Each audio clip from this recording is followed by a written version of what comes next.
You are listening to KSG podcast. This is a short, crisp, concise, exam-oriented, edited editorial for civil services aspirants.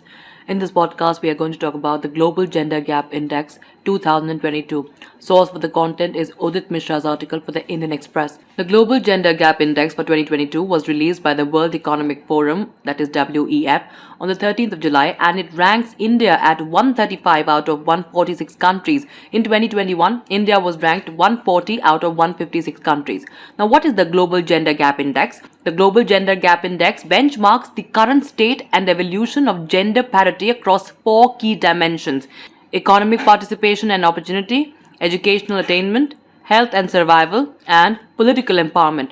According to the WEF, it is the longest standing index which tracks progress towards closing these gaps over time since its inception in 2006.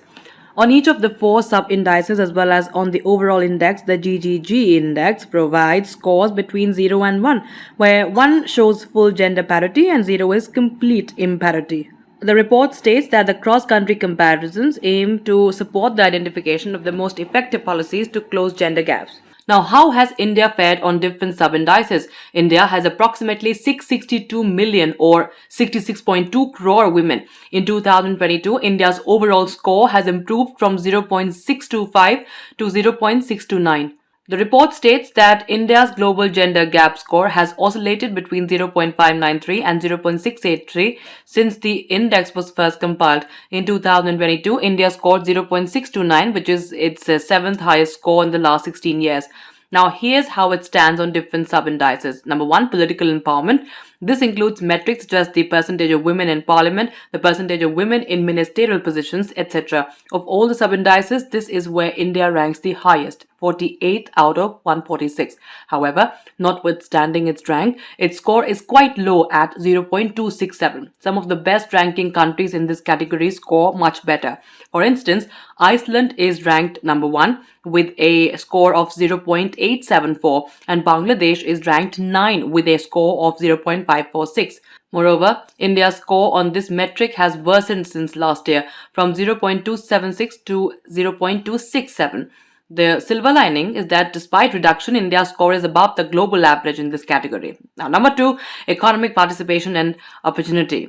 This includes metrics such as the percentage of women who are part of the labor force, wage equality for similar work, earned income, etc.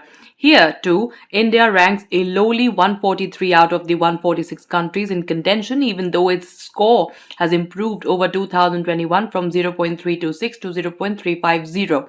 Last year, India was pegged at 151 out of the 156 countries ranked. India's score is much lower than the global average, and only Iran, Pakistan, and Afghanistan are behind India on this metric. Number 3, educational attainment.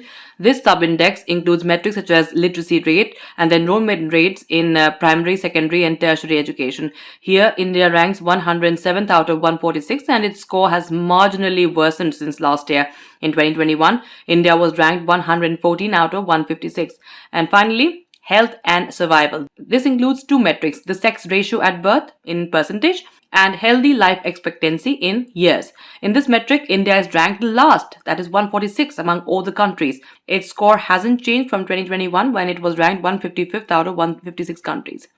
That's it for this podcast. Thank you so much for listening. To join KSG India courses and to crack the IELTS exam, visit ksgindia.com. You can also get a PDF of this podcast on ksgindia.com. Thanks for listening and do subscribe to our channel.